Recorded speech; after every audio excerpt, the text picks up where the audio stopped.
मैं डॉक्टर अतुल लंबा। आज हम क्वालिटीज़ ऑफ एंटरप्रेन्योर के ऊपर बात करेंगे। इससे पहले हमने एंटरप्रेन्योर के फंक्शन, एंटरप्रेन्योरशिप क्या है, इन सब बहुत सारी बातों पर विचार किया। आज हमारा मेन कंसर्न कि भाई एंटरप्रेन्योर के अंदर क्या क्वालिटीज़ होनी चाहिए। अगर मैं देखूं तो एंटरप्रेन्योर में सबसे पहली क्वालिटी इनिशिएशन, मतलब कि स्टार्ट करना, कोई भी इनिशिएटिव लेना, क्योंकि ये एंटरप्रेन्योर का सबसे इम्पॉर्टेंट क्वालिटी होती है कि वो देख रहा है कि उसकी जो सराउंडिंग है उसमें किस चीज़ की ज़्यादा इम्पोर्टेंस है, कौन सी चीज़ बहुत ज़्यादा ज़रूरी है। फॉर एग्ज़ाम्पल, जैसे मैंने पहले एक एग्ज़ाम्पल दिया है कि आज की इंडस्ट्री को देखते हुए, ऑटोमोबाइल के सेक्टर को देखते हुए, पेट्रोल डीज़ल के जो फोर व्हीलर हैं वो अब ज़्यादा टाइम तक रोड पर चलेंगे नहीं, क्योंकि पॉल्यूशन के नॉर्म्स उसके ऊपर आ रहे हैं। हमें फॉसिल फ्यूल के जो यूज़ है उसको बंद करना है। इसलिए रिलायंस क्या कर रहा है कि हमें इलेक्ट्रिक जो बैटरी है उसकी इंडस्ट्री के लिए वो कोशिश कर रहा है। बाकी भी सारी इंडस्ट्रियां आगे इलेक्ट्रिक व्हीकल के लिए अपनी कोशिश जारी रख रही है।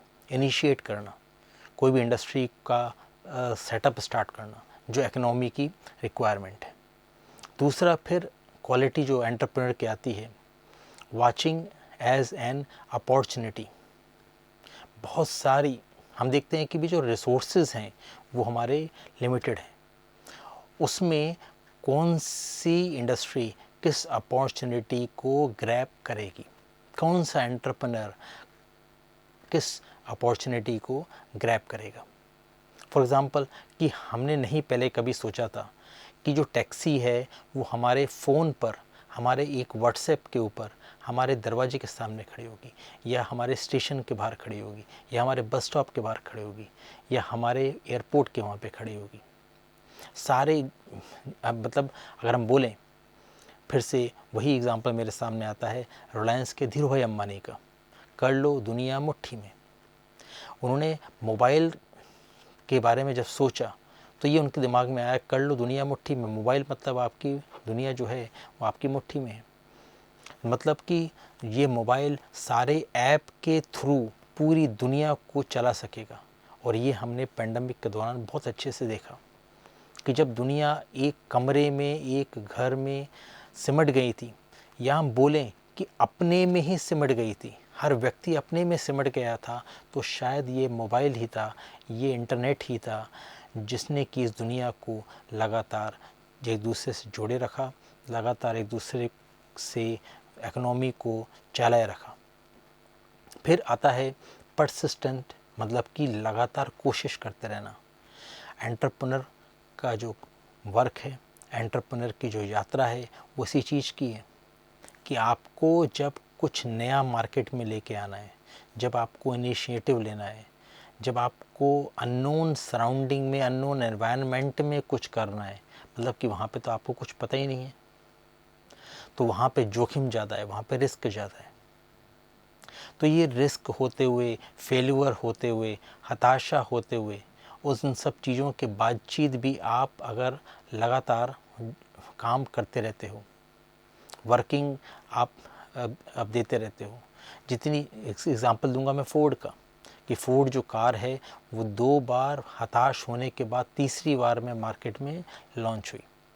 मीनिंग साफ है कि हर हार, हर हताशा के बाद आप और ज़्यादा ऊर्जा से ये समझकर खड़े हों, ये समझकर काम स्टार्ट करें कि मुझसे कहाँ पे चूक हो गई, क्यों नहीं मुझे सक्सेस मिली। फिर आता है इन्फॉर्मेशन सीकर, कि जो एंटरप्रेन्योर है उसका हर समय आँखें, कान, नाक, मतलब जो हमारी इंद्रियां हैं, जो हमारे सेंसेस हैं, वो हर समय उसके खुले रहते हैं ये देखने के लिए कि कहाँ पे क्या इन्फॉर्मेशन मुझे मिल सकती है, कहाँ पे मेरा कोई बिजनेस हो सकता है, कहाँ पे मेरे लिए कोई अपॉर्चुनिटी तैयार खड़ी हुई है। फॉर एग्ज़ाम्पल, एक एग्ज़ाम्पल बहुत बढ़िया मेरे दिमाग में आता है कि आप लोग जब टेलीविज़न देखते हो तो उसमें आप ऐड आता है, तो आप पहले हम क्या करते थे, हमारी हैबिट होती थी कि एक जगह ऐड आ रहा तो हम दूसरे प्रोग्राम में शिफ्ट हो जाते थे। लेकिन वही एंटरप्रेन्योर कभी हो सकता है अपनी ड्राइंग रूम में बैठा हो और उसका बच्चा पास में कोई कार्टून देख रहा हो, वो अपना काम कर रहा है, लेकिन उसने ये देखी हैबिट कि जो बच्चे का जैसे कार्टून में ऐड आया दूसरे कार्टून में शिफ्ट हो गया, वहाँ ऐड आया तो वापस अपने इस कार्टून में शिफ्ट हो गया। उसने देखा कि जो एंटरप्रेन्योर इतना खर्चा कर रहा है, एड्स दे रहा है, आपके प्रोग्राम चला रहा है, आपको एंटरटेन कर रहा है, आप उसके ऐड तो देख ही नहीं रहे हैं, आप तो शिफ्ट हो जा रहे हैं। ये इन्फॉर्मेशन आने से उसने क्या किया, सब ने मिलकर कि कहीं भी कोई प्रोग्राम होगा, अगर उसमें इंटरवल आता है तो एक समान होगा, आप इधर से उधर जाओ तो आपको कोई ना कोई ऐड देखना ही पड़ेगा। बिना देखे ऐड आप अपने उस एंटरटेन को जारी नहीं रख सकते हो। उसके बाद हमारे सामने आता है क्वालिटी कॉन्शियस। अब हम ये भी देखते हैं कि कोई भी जो हमारा बिजनेस है, ये हमारा कस्टमर है, ये हमारा प्रोडक्ट है, वो बिना क्वालिटी के सक्सेसफुल नहीं हो सकता। भी कोई एक बार हमसे ख़रीद लेगा, लेकिन बार बार तो वो ख़रीदेगा नहीं अगर उसमें क्वालिटी नहीं होगी। फॉर एग्ज़ाम्पल अगर मैं बात करूँ, अगर मैं इंटरनेट की बात करूं कि भैया अगर जियो ने फ्री आपको नेट दिया, आप उसको चला रहे हो, आपने उसकी सिम ले ली, लेकिन अगर उसकी सर्विस आपको बराबर नहीं मिलेगी तो क्या आप जियो को जारी रखोगे? आप उसी इंटरनेट पे सर्फिंग करना पसंद करोगे, उसी टेलीकॉम इंडस्ट्री से जुड़ना पसंद करोगे जो अच्छी सर्विस दे रहा है। इसलिए गवर्नमेंट ने, सब लोगों ने मिलकर स्विच ओवर का ये कानून लेके आए कि भी जिससे आप सेटिस्फाई हो, जिससे आपको बढ़िया लग रहा है, आप उस टेलीकॉम इंडस्ट्री में स्विच अपना नंबर कर सकते हो, क्योंकि आपका नंबर एक निजी नंबर है, एक पर्सनल नंबर है जो ज़्यादातर लोगों को दिया हुआ है। तो जिसकी सर्विस आपको बढ़िया लगेगी, जिसकी क्वालिटी आपको बढ़िया लगेगी, क्योंकि अलग अलग एरिया में अलग अलग सर्विस टेलीकॉम इंडस्ट्री की क्वालिटी अलग अलग होती है, तो वहाँ पर वो उस नंबर को दूसरी टेलीकॉम इंडस्ट्रीज में लेके जाए। जैसे कि कोई भी एक नंबर या व्यक्ति एक नंबर को लेके कंपनी से जुड़ा रहना, उसकी एक कोई दुविधा नहीं हो, बाधा नहीं हो, रुकावट नहीं हो। तो इसलिए सभी कंपनी को अपनी जो क्वालिटी है वो अच्छी रखनी पड़ेगी, क्योंकि हम देखते हैं कि वही चीज़, क्योंकि एक बार आप कस्टमर को आप बेवकूफ़ बना सकते हो, लेकिन दूसरी बार वो आपके पास नहीं आएगा अगर आपने उसको चीट किया, अगर वो आपकी क्वालिटी से सेटिस्फाई नहीं। इसको, इसी को हम क्या बोलते हैं, ब्रांड लॉयल्टी, कि आपकी जो प्रोडक्ट है, आपकी जो सर्विस है, वो कितनी उससे जुड़ी हुई है, कितनी उसके अनुसार है। फिर आता है अगला एंटरप्रेन्योर के लिए कमिटमेंट ऑफ वर्क। अब एंटरप्रेन्योर की हम बात करें तो हर एक व्यक्ति का वर्क कोई ना कोई उसका बॉस ऑब्जर्व कर रहा होता है और कहीं ना कहीं उसका रिजल्ट जुड़ा होता है, लेकिन एंटरप्रेन्योर के लिए कोई और एंटरप्रेन्योर को तो ऑब्जर्व अब कोई भी नहीं करता है।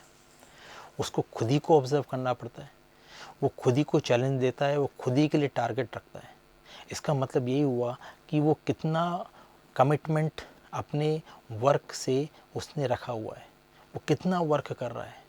क्योंकि अगर वह चाहता है कि उससे जुड़े हुए लोग अच्छा काम करें तो उससे कई गुना अच्छा काम उसे करना पड़ता है, उतना बढ़िया होमवर्क उसको करना पड़ता है। क्योंकि अगर उसका होमवर्क बहुत अच्छा होगा, उसका अगर वर्क की जो प्लानिंग होगी, वर्क की जो स्ट्रेटजी होगी, जितनी बढ़िया होगी, उतना बढ़िया उसको अपने एम्प्लॉयज़ से रिज़ल्ट मिलेगा। तो ये है कमिटमेंट। फिर एफिशिएंसी लेवल, कि मेन चीज़ है कि आप, हर एक व्यक्ति जो आपसे जुड़ा हुआ है, ये आपकी खुद की एफिशिएंसी कितनी ज़्यादा है, कितने आप इफ़ेक्टिव हो। क्योंकि हमारे पास बहुत ही लिमिटेड रिसोर्स हैं, लिमिटेड टाइम है, लिमिटेड अपॉर्चुनिटी है, कंपटीशन बहुत ज़्यादा है। हम कितना सही तरीके से हर एक क्षण को, हर एक अपॉर्चुनिटी को कितना सही यूज़ कर पाते हैं, कितना सही उसका उपयोग कर पाते हैं, कितना एफिशिएंटली हम परफॉर्म कर पाते हैं।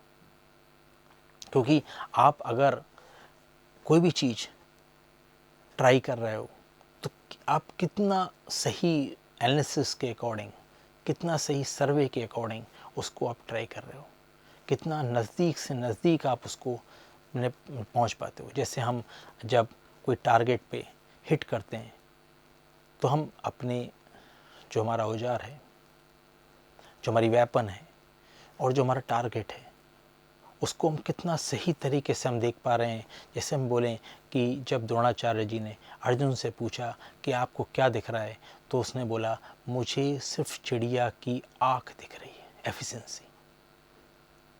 उन्होंने पूछा कि तुमको पेड़ नहीं दिख रहा? नहीं दिख रहा। उन्होंने कहा चिड़िया नहीं दिख रही? नहीं दिख रही। आसमान नहीं दिख रहा? नहीं दिख रहा। सिर्फ चिड़िया की आँख मुझे दिख रही है, क्योंकि वही मेरा हिट पॉइंट है जिसको मुझे टारगेट करना है। तो कितना एफिशिएंटली आप अपने टारगेट को देखते हो। फिर वर्क प्लानिंग। वर्क प्लानिंग मतलब कि आप पहले से ही देख लो कि आपको क्या करना है, क्योंकि वही आपको औरों से करवाना है। तो उतना सही तरीके से आपकी प्लानिंग होना चाहिए। हाँ, ये हम ज़रूर समझते हैं कि भैया जैसा हम प्लान करते हैं वैसा होता नहीं है, वैसा मिलता भी नहीं है।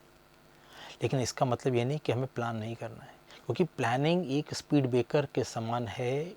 चाहे तो लोग प्लानिंग नहीं करते हैं, एकदम से काम करना चालू कर देते हैं।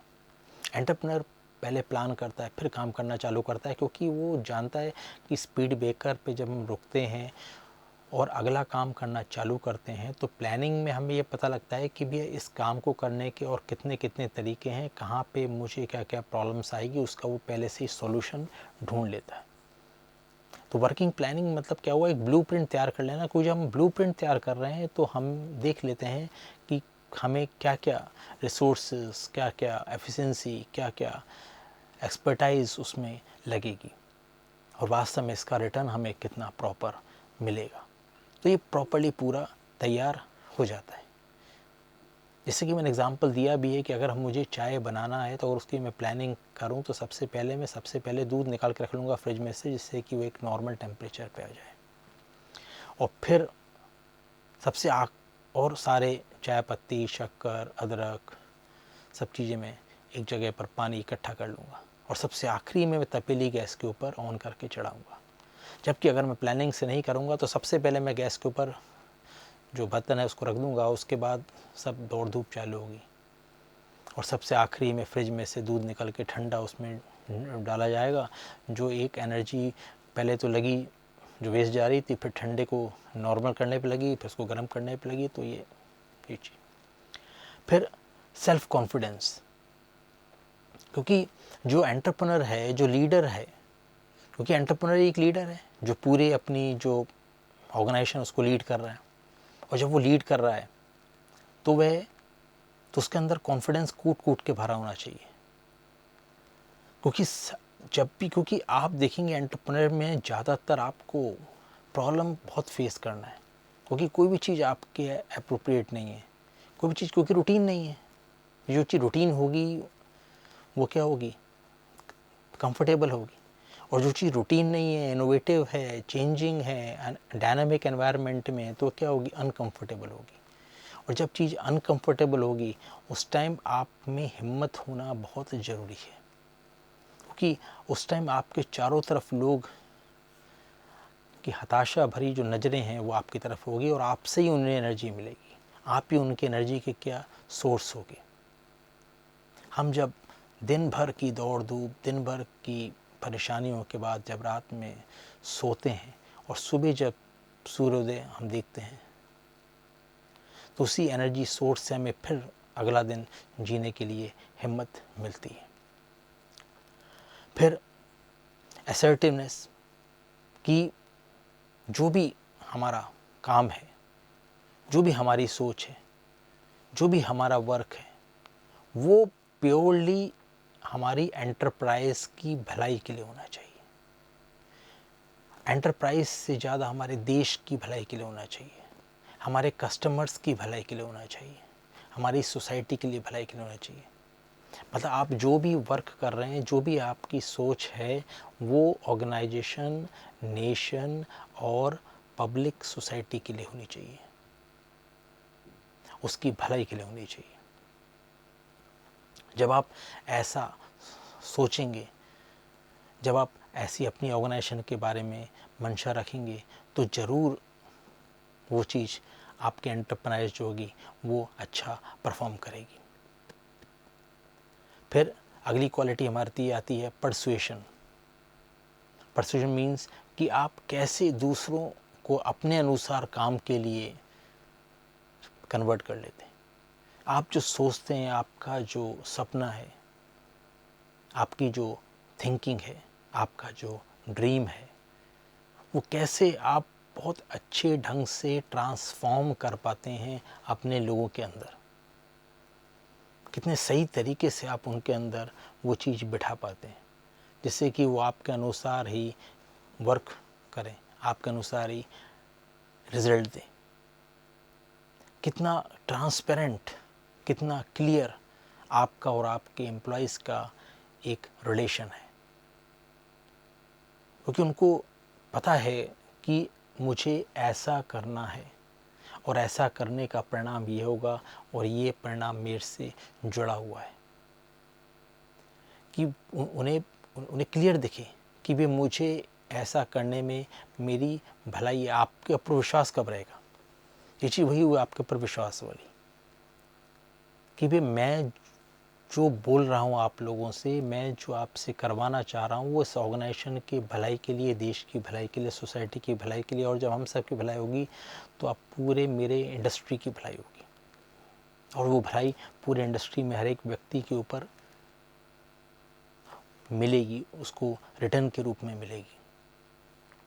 क्योंकि हमारी ऑर्गेनाइजेशन का जो फ्यूचर है, हमारी इंडस्ट्री का जो फ्यूचर है, वही हर एक व्यक्ति के फ्यूचर से जुड़ा हुआ है। जैसे जैसे इंडस्ट्री का फ्यूचर ग्रोथ होगा, हर एक इंडिविजुअल एम्प्लॉय का फ्यूचर ग्रो होगा। फिर मॉनिटरिंग, एफिशिएंट मॉनिटरिंग, कि सिर्फ सोचना, बताना, समझाना, वो चीज़ तो सबके पास होती है, सब लोग अच्छे से बता सकते हैं, सब लोग अच्छे से समझा सकते हैं। एंटरप्रेन्योर यहाँ ही थोड़ा सा अलग होता है, या हम बोलें बहुत अलग होता है, क्योंकि एंटरप्रेन्योर सिर्फ देखते ही नहीं है, एंटरप्रेन्योर सिर्फ बताते ही नहीं है, एंटरप्रेन्योर करवाता है। एंटरप्रेन्योर वो है जो इम्प्लीमेंट करता है, जो कमर्शलाइज करता है। और एंटरप्रेन्योर की यही जो क्वालिटी है कि सारे जो आपके रिसोर्सेज हैं, जो हम पहले भी हमने डिस्कस किए हैं, अपनी बातचीत में समझे हैं, जैसे मैंने आपको बताया भी है, material, machine, money, method, market, ये सब नॉन लिविंग है, ये हर जगह अवेलेबल है, हर एक के पास अवेलेबल है। लेकिन सबसे इम्पोर्टेंट चीज़ है मैन पावर, कि आपने कैसा मैन पावर जोड़ा, आपने कैसी टीम बनाई, और वो टीम कितनी बढ़िया काम कर रही है, वो है मॉनिटरिंग। और सबसे अच्छी चीज़ कि आप तो हर जगह प्रॉपर देख नहीं सकते हो, हर जगह आपकी पहुंच नहीं है, हर एक को आप लुक आफ्टर नहीं कर सकते हो। आपका इंडिविजुअल व्यक्ति कितना अच्छा सेल्फ मॉनिटरिंग कर रहा है, सेल्फ कितना वो अच्छा अवलोकन कर रहा है कि भी मैं जो भी काम कर रहा हूँ वो मेरी ग्रोथ, मेरी ऑर्गेनाइजेशन की ग्रोथ, मेरे देश की ग्रोथ से कितना जुड़ा हुआ है। और आखिरी लास्ट पॉइंट जो हम बात करते हैं, कंसर्न ऑफ एम्प्लॉयज़, कि भी जो भी एम्प्लॉयज़ है, जो भी व्यक्ति है, उसका कितना कंसर्न है एंटरप्रेन्योर से, कितना वो जुड़े हुए हैं, कितनी उनकी बढ़िया कनेक्टिविटी है, कितना अच्छा वो अपने हर एक व्यक्ति को समझते हैं और हर एक व्यक्ति कितना उनको बढ़िया समझता है। क्योंकि जितना कंसर्न आपका, और इसके लिए सबसे बड़े एग्जांपल मैंने हर बार यूज़ किया है टाटा इंडस्ट्री का, कि इससे बेहतरीन मुझे कोई एग्जांपल शायद गवर्नमेंट का भी नहीं लगा, कि गवर्नमेंट में भी रिटायरमेंट होती थी पहले, रिटायरमेंट बंद हो गई और वहाँ पर किसी की मृत्यु होने पर ही बेटे को जॉब मिलता था। वो भी इतनी बढ़िया कंसर्न नहीं जो टाटा में है, कि आपके बाद आपके एक बेटे को टाटा में जॉब मिलेगा। इससे बढ़िया कंसर्न का कोई एग्जाम्पल नहीं है। कितने कंसर्न में हो आप ऑर्गेनाइजेशन के, हर एक एम्प्लॉयज़ के, कि हर एक एम्प्लॉयज़ का फ्यूचर उसके काम पे डिपेंड है, कि जैसा बढ़िया वो काम करेगा, जितना बढ़िया ऑर्गेनाइजेशन के लिए परफॉर्म करेगा, उसके बच्चे को उतना बढ़िया ऑर्गेनाइजेशन मिलेगी। क्योंकि किसी को नहीं पता कि उसका बच्चा कितना एफिशिएंट निकलेगा, कहाँ पे जॉब करेगा, लेकिन उसको ये रहता है कि एक रोज़गार तो मेरा पक्का है जो टाटा में उसको मिलेगा, या पहला स्टार्ट तो कम से कम उसको मिलेगा, उसके बाद फिर वो कहीं और भी स्विच कर सकता है। तो लगातार एक बड़े टाइम स्पान में एक बहुत अच्छे कंसर्न के साथ वो अपनी ऑर्गेनाइजेशन के लिए परफॉर्म करता है, और यही बहुत बढ़िया एग्जाम्पल है एम्प्लॉयज़ के कंसर्न का। तो आज हमने एंटरप्रेन्योरशिप की क्वालिटीज़ को लेकर चर्चा की, विचार विमर्श किया, एक यात्रा की कि ये सारी जो क्वालिटीज़ एंटरप्रेन्योर के अंदर, उद्यमी के अंदर होती है, तभी वो एक सच्चा अच्छा एंटरप्रेन्योर बनता है। धन्यवाद।